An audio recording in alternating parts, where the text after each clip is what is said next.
Au-delà de la manipulation du nombre des Camerounais inscrits sur les listes et du refus de publier la liste nationale des électeurs telle que prescrite par la loi, ELECAM agit dans son complot contre notre nation en parfaite complicité avec le RDPC, le gouvernement de la République et quelques acteurs politiques. Dans un style qui lui est propre, Monsieur le ministre de l'administration territoriale, au mépris de la Constitution qui, en son article 3, dispose que les partis et formations politiques concourent à l'expression du suffrage, fin de citation, a, dans un communiqué du 2 mai 2025, ouvertement menacé les, je cite, hommes politiques véreux contre toute tentative de manipulation pernicieuse de l'ordre public, troublant la tranquillité des citoyens avec des relents de troubles à l'ordre public. Fin de citation.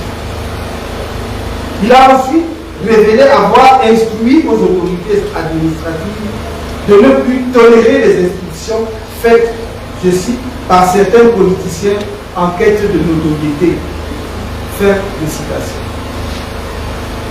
Au terme de l'article 4, alinéa 1 de la loi numéro 2012/001 du 19 avril 2012 portant code électoral, je cite, Elections Cameroun est un organisme indépendant chargé de l'organisation, de la gestion et de la supervision de l'ensemble du processus électoral et référendaire.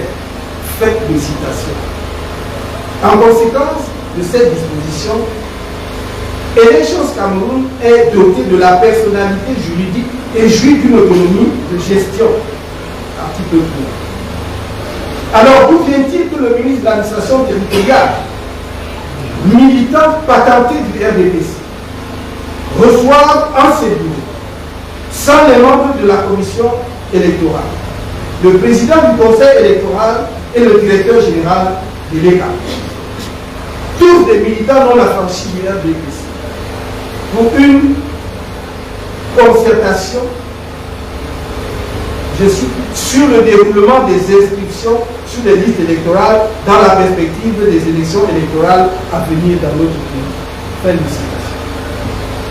Ou plus grave, qu'ELECAM, un organe électoral supposé indépendant, à qui la loi a conféré donc une autonomie de gestion, comment peut-il aller soumettre le processus électoral dont il a légalement la charge au ministre de l'administration territoriale, qui est un acteur du système électoral au même titre que les partis politiques, au point que celui-ci se permet de déclarer dans un communiqué qu'il a, je cite, noté avec satisfaction que le processus électoral se déroule normalement et que, je cite, ELECAM tient régulièrement des concertations avec les acteurs du processus électoral.